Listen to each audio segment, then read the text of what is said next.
Good morning sir.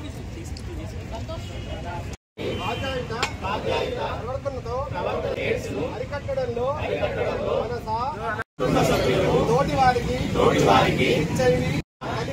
కలిగించి వారిలో చైతన్యం కలిగిస్తానని జై హింద్. డిసెంబర్ 1వ తేదీన ప్రపంచ ఎయిడ్స్ దినం సందర్భంగా ప్రతిజ్ఞ చేస్తున్నాను. కలిగించి వారిలో చైతన్యం కలిగిస్తానని. ఆరోగ్యమే ముందు, ఆరోగ్యమే ముందు, ఎయిడ్స్ వద్దు. ఆరోగ్యమే ముందు, ఎయిడ్స్ వద్దు. ఆరోగ్యమే ఇక్కడ ప్రపంచ ఎయిడ్స్ డే దినం సందర్భంగా, వరల్డ్ ఎయిడ్స్ డే సందర్భంగా మరి ఇక్కడ ఈ కార్యక్రమం చేపట్టడం జరిగింది. గౌరవ మన జిల్లా కలెక్టర్ గారి ఆదేశాల మేరకు, అలాగే స్టేట్ డిహెచ్ అలాగే సెక్రటరీ మేడం ఇన్స్ట్రక్షన్స్ ప్రకారము మేము ఈరోజు ఈ ప్రోగ్రామ్ మంచిర్యాలలో జీజీహెచ్ దగ్గర స్టార్ట్ చేయడం జరిగింది. ఈ ప్రోగ్రాము ఈరోజు ప్రతి ఒక్క ప్రాథమిక ఆరోగ్య కేంద్రము, యూపీహెచ్సి, అలాగే బీడీకే బస్తీ దవాఖానాల్లో కూడా, అలాగే ప్రతి సబ్ సెంటర్లో కూడా, ప్రతి గ్రామంలో, ప్రతి వార్డ్ లెవెల్లో కూడా ఈ ప్రోగ్రాం ఇక్కడ అవగాహన కార్యక్రమం అనేది ఈ వ్యాధి గురించి చేయడం జరుగుతుంది. ఇది మెయిన్గా బ్లడ్ ట్రాన్స్ఫ్యూజన్ అలాగే సెక్షువల్ ట్రాన్స్మిషన్ వల్ల వస్తుంది, ఒకరి నుంచి ఒకరికి వస్తుంది. వైరల్ ఇన్ఫెక్షన్స్ ద్వారా హ్యూమన్ ఇమ్యూనోడెఫిషియన్సీ వైరస్ అని ఉంటుంది. అలాగే ఇంకా రకరకాల ఇన్ఫెక్షన్స్ కూడా వస్తుంటాయి. మెయిన్గా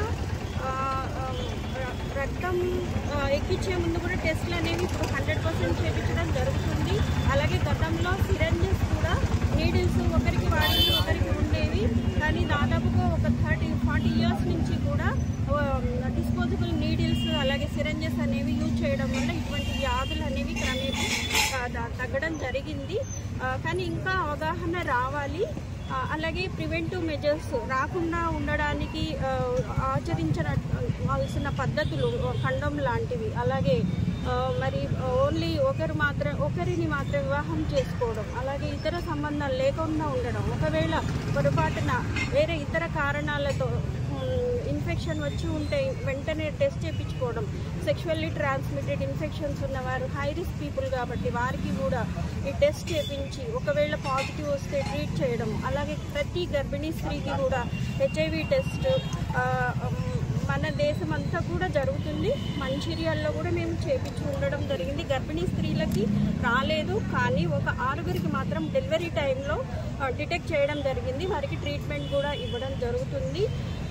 సో ఈ వ్యాధి గురించి మేము ఈరోజు చేసే కార్యక్రమం కాదు, ప్రతిరోజు కూడా కళాజాత బృందాలు కలెక్టర్ గారి ఆధ్వర్యంలో వారి ఆదేశాల మేరకు కూడలి ప్రాంతాలు ఎక్కువ, అంటే ఇప్పుడు మార్కెట్ ఏరియాస్, ఈవెన్ కొన్ని రద్దీ ప్రాంతాల్లో కూడా ఈ వ్యాధి గురించి అవగాహన అనేది చేయడం జరిగింది. అలాగలోనే ఏఆర్టీ ట్రీట్మెంట్ అనేది, అంటే హెచ్ఐవి సోకిన వారికి ట్రీట్మెంట్ అనేది అందుబాటులోకి వస్తుంది. అలాగే మనకి ఈ వ్యాధి సోకిన వారికి గవర్నమెంట్ నుంచి ఆసరా పెన్షన్ 2016 రూపాయల చొప్పున కూడా